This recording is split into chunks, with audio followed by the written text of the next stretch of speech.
Hello friends, I am Anjana Mathur Jagmohan, Assistant Professor, Dayal Singh College, University of Delhi. I welcome you to this episode of UGC EPG Pathshala. In this episode, we are going to learn the meaning, objectives, principles, elements and processes involved in integrated coastal zone management. According to the European Commission, integrated coastal zone management is a dynamic, multidisciplinary and iterative process to promote sustainable management of coastal zones. It covers the full cycle of information collection, planning in its broadest sense, decision making, management and monitoring of implementation.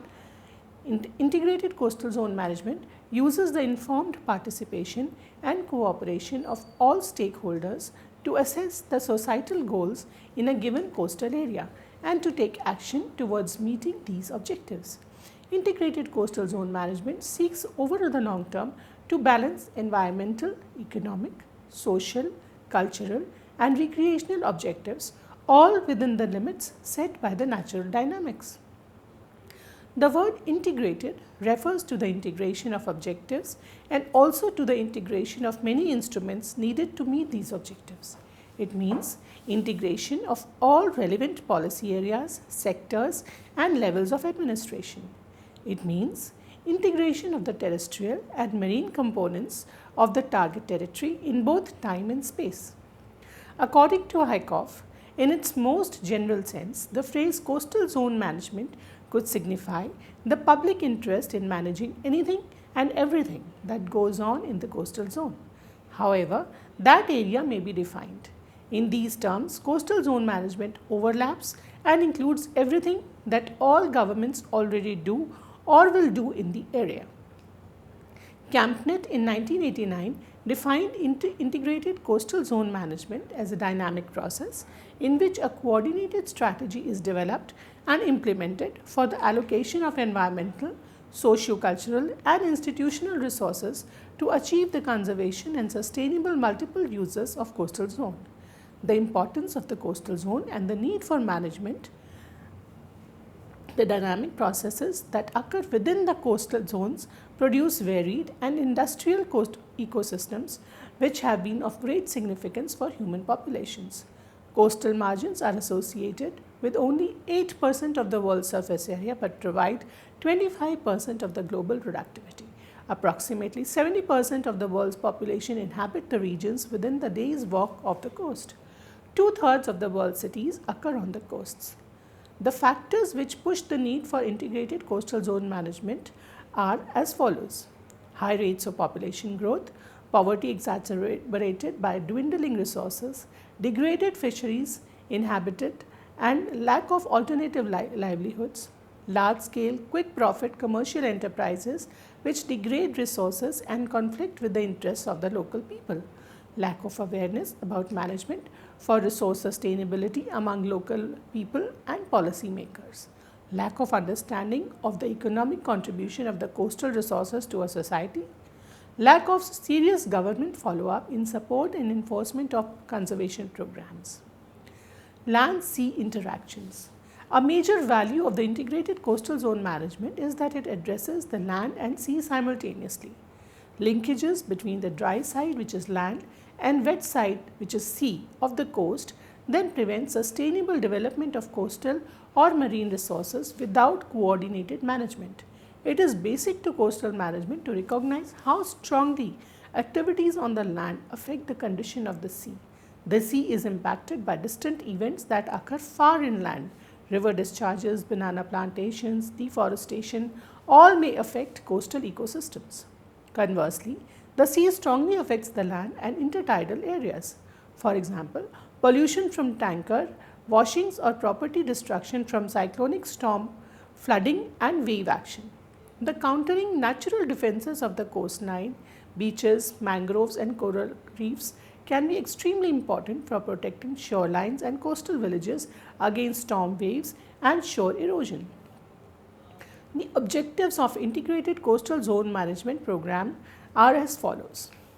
The overall goal of the integrated coastal zone management program is to ensure optimum sustainable use of coastal natural resources, perpetual maintenance of high levels of biodiversity, real conservation of critical habitats. The substantial objectives of integrated coastal zone management include supporting fisheries, protecting the community from storm ravages, attracting tourists, promoting public health, maintaining yields from mangrove forests, preserving coral reefs. A major objective of integrated coastal zone management is to coordinate the initiatives of the various coastal economic sectors like shipping, agriculture, fisheries towards long-term optimal socio-economic outcomes, including resolution of conflicts between sectors and arranging beneficial trade-offs. Delimiting the boundaries of the coastal zone.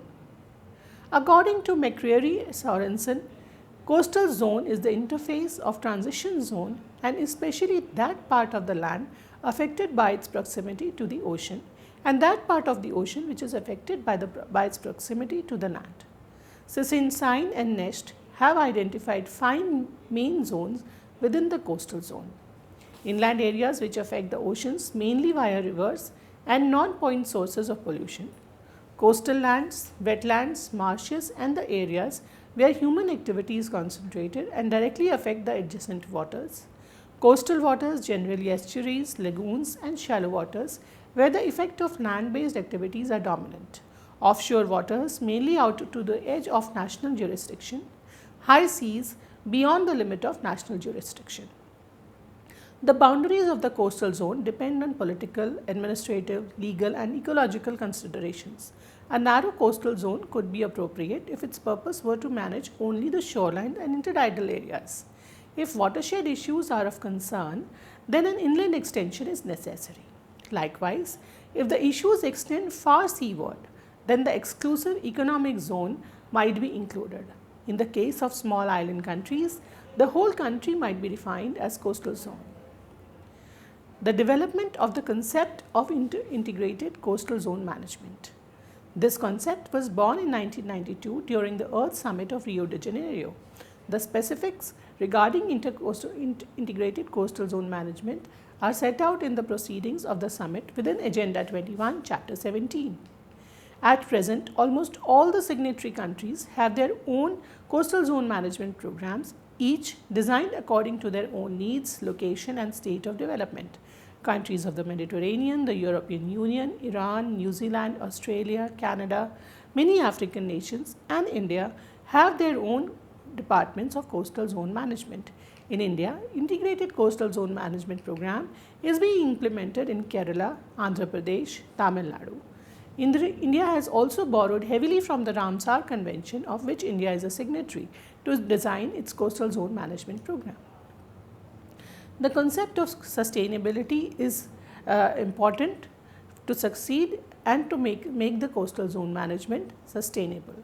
The sustainable exploitation implies the wise and careful management of individual species, communities, together with the habitats and ecosystems in which they depend, so that their current of potential usefulness to people is not impaired.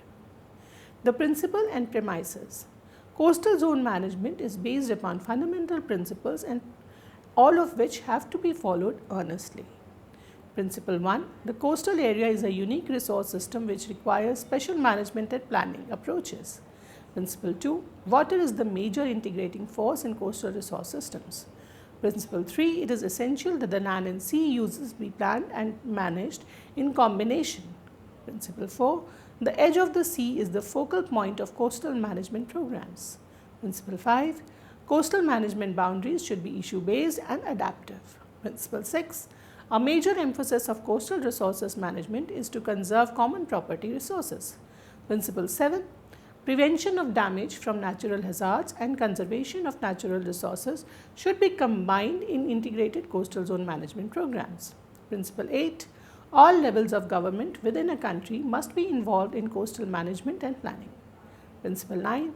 The nature synchronous approach to development is especially appropriate for the coast. Principle 10. Special forms of economic and social benefit evaluation and public participation are used in coastal management programs. Principle 11. Conservation for sustainable use of coastal resources management. Principle 12. Multiple use management for most coastal resource systems. Principle 13. Multiple sector involvement is essential for sustainable use of coastal resources. Principle 14. Traditional resource management practices should be respected. Principle 15. The environmental impact assessment approach is essential to effective coastal management. The uses of coastal zone area which may or may not affect the coastal zone management. Coastal zone management is used for human settlement, agriculture, trade, industry, recreation, and amenities. The coastal sea presents problems related to transport, fishing, dumping, mining, etc., stemming from an intensification and diversification of ocean uses. Coastal zones are the sink for the continents. They receive and concentrate pollutants and other negative consequences of development activities taking place in the hinterlands. In particular, the flow of rivers has been severely modified for irrigation purposes, and they carry to the coastal areas the pollutants coming from the inland agriculture and industrial activities. Because general development may result in overexploitation, pollution, or alteration of natural systems, as well as conflicts between the users for limited but highly prized coastal and its shoreline space, its impact must be understood and countered. The fundamental elements of coastal zone management. These are the creation of protected areas. The protected areas are coastal and marine nature. Reserves form a complementary and integral part of coastal zone management. These reserves can be coastal reserves, natural reserves, and or national parks. The protected areas harmonize within the objectives of integrated coastal zone management by conserving fisheries, enhancing tourism and recreation, preserving wilderness, promoting scientific and management studies. At the same time, protected areas also gain from the protection from external impact. Protection of critical habitat resources. Mangroves, wetlands, and other intertidal systems are many million hectares of mangrove forest occur in the coastal areas of subtropical and tropical countries of the world. Mangroves are found along indented coastlines where wave activity tends to be minimal. The term mangrove refers to any dozens of species of trees capable of living in saltwater and salty soil regimes. The seagrass systems. Submerged seagrasses are often abundant in the shallow waters, temperate and tropical coastal environments of the world. Seagrass beds or meadows are highly productive and valuable resources which enrich the sea and provide shelter and food for some of the most important and valued species of fish and shellfish. The coral reef systems. The coral reefs occur along shallow tropical coastlines where the marine waters are clean, clear and warm. They are one of the most productive ecosystems of the world. The basis for the high productivity of the coral reef ecosystem is a combination of the production of the reef with support from the surrounding environment. The sandy beach systems. The beach is a unique environment occupied by animals that have adapted to the constant motion of the sand, gravel or shell. Many important birds, reptiles and other animals nest and breed on them an open beach as well as feed and rest there. The estuaries and lagoons. Estuaries and lagoons maintain exceptionally high levels of biological productivity and play important ecological roles, including exporting nutrients and organic material to outside waters through tidal circulation, providing habitat for a number of commercially or recreationally valuable fish species, and serving the needs of migratory, nearshore, and oceanic species which require shallow, protected habitats for breeding and or sanctuary for their young ones. Addressing coastal resource issues. First, loss of mangrove forest due to the rate of exploitation above that which sustain the resource. Coral reef destruction leading to reduced yield of fish species associated with reefs, reduced tourism attraction and loss of rare ecosystems due to dynamiting to harvest fish from the reef. Harvesting of coral for construction material and in the case of exotic coral species for jewelry and souvenirs. Siltation and smothering of corals from erosions associated with upstream deforestation and death of coral from deleterious effluents associated with mining or oil spills. Congestion and intensive use of coastal resources such as water, species and fisheries due to high population density and continuing growth, expansion of tourism industry and growth of commercial and industrial activity. inadequate institutional structures to address coastal resource problems, and to administer planning, management, regulation, and enforcement where it is needed. Depletion of wildlife species such as turtles, crocodiles, deer, waterfowl, and manatees. Pollution of coastal waters, which adversely affects fisheries, yield, and tourism revenues due to industrial waste, sewages, agricultural pesticide runoff, oil spill, bilge discharges, and toxic contamination of fish, shellfish, beach and coastline erosion caused by removal of coastal mangrove forest, construction of coastal installations which alter current and wave action patterns, or mining of beaches for sand. Swampland filling that reduces fish spawning and nursery habitat and reduces fisheries yields. Upland deforestation leading to erosion and sedimentation. Overfishing leading to reduced fisheries yield and in some cases species extinction. Saltwater intrusion leading to loss of coastal agricultural lands and potable water supplies.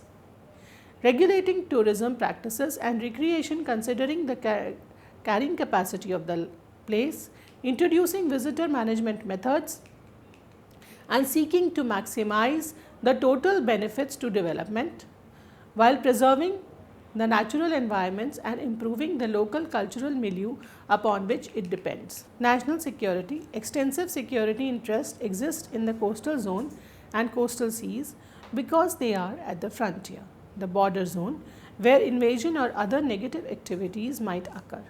Naval ports and harbors, coastal airfields, and special bases of all kinds are sited in the coastal zone, usually with a high priority and intense security. However, with the correct approach, the military can be expected to cooperate in coastal zone conservation so long as it is not in conflict with the national security needs. Therefore, the defense establishment should be included as a party to any integrated coastal zone management program. Policy formulation.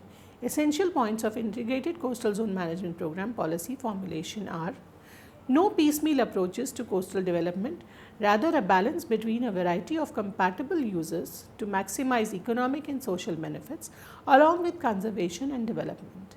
In certain resource reserves, critical habitats and other specially designated areas might be set aside for restricted use. Environmental management through species forms of management of development and of resources. Integrated coastal zone management planning may result in shifts in general economic policy of a country, which might be reflected through optimizing the long-term economic benefits to society from the marine area under national jurisdiction. Decrease economic dependence on advanced countries, decrease the influence of private developers in controlling the pace of economic growth, clarity for potential investors, the intentions and objectives of the government, guide development and use of the country's marine areas in a rational and efficient manner for highest and most equitable economic benefits to the people. The process of integrated coastal zone management action plan. The various steps in drawing an action plan for coastal zone management are discussed in the given diagram. If implemented earnestly, the program will need to collaborate and coordinate with different stakeholders who are involved in coastal development. These steps are triggers of the processes: initiation of formal process, feasibility studies, setting up analysis, carrying out the analysis, estimation of the demands of products and services, analyzing production, possibilities including discharge, analyzing the impact on natural systems, formulating and analyzing coastal zone management strategies and evaluation criteria, evolving evaluated strategies, presenting results to decision makers and other parties, carrying out pilot project, adoption plans, implementation and execution, monitoring and evaluation of the results and feedback. Typical economic sectors of coastal countries to be integrated and integrated coastal zone management are coastal zone or ocean specific sectors involved directly, Navy and other national defense operations, for example testing, Coast Guard customs, port and harbour development including shipping channels, shipping and navigation, recreational, boating and harbours, commercial and recreational fishing, marine culture, tourism, marine and coastal research, shoreline erosion control, sectors rarely considered coast specific but have direct impacts. These are agriculture, marine culture, forestry, fish and wildlife management, parks and recreation, education, water pollution control, public health, mosquito control and food, housing, water supply, transportation. It is unlikely that the sectors themselves would cooperate with each other to reduce misuse of coastal resources in the absence of government intervention. Therefore, the Integrated Coastal Zone Management Program should be organized so as to encourage and guide intersectoral cooperation and activity coordination in order to achieve the goal of an integrated multi-sectoral plan. The following are some principal types of information needed for integrated coastal zone management. Physical environment data, which includes terrain data, erosional processes, storm surge, winds, tides, air-sea interaction, sediments, transport, geological setting, subsidence, sediment supply, meteorological data, climate. The biological environment, which includes primary and secondary production, mature habitats and ecosystem distributions, and extent of living marine resources, presence of rare, threatened or endangered species, ecological relationships that determine productivity, and indicator species. The sociological information required is resource dependency, historical resource use patterns, including methods, factors determining historic use patterns, identity of current use patterns, identify whether current use patterns are sustainable, demographic information, land and sea tenure. The economic data required are resources and resource use patterns. They should be given economic values, quantitative values, resource and resource use patterns that cannot be economically valued have to be considered. Specific economic pursuits like fisheries, tourism, ports, energy, settlements, transportation, aquaculture, mining, oil, gas, waste treatment and disposal, settlements, cities, traditional practices, issues to identify the stakeholder groups involved in the use and management of coastal resources and potential conflicts among them. Institutional mechanisms, national, state and local, ministries, departments, with the division of responsibility, organization and hierarchy, legislation on zoning, pollution, resources, utilization, interagency councils, advisory panels, standing agreement with private parties, permitting and other administrative processes to carry out the legislation. Assessment of the present status of coastal zones is required urgently, including diagnostics on eutrophication, occurrence of red tides, ciguata, coliforms at the beaches, nitrification, salinization of groundwater, fish abundance, habitat degradation levels, identification of local and upstream impacting activities like agriculture and other agriculture, wetland obliteration, etc. Using the data collected and identifying the various stakeholders as well as agencies involved, a sustainably integrated coastal zone management plan can be drawn and implemented. That is all for today. I hope you enjoyed and understood all the aspects of coastal zone management. Thank you.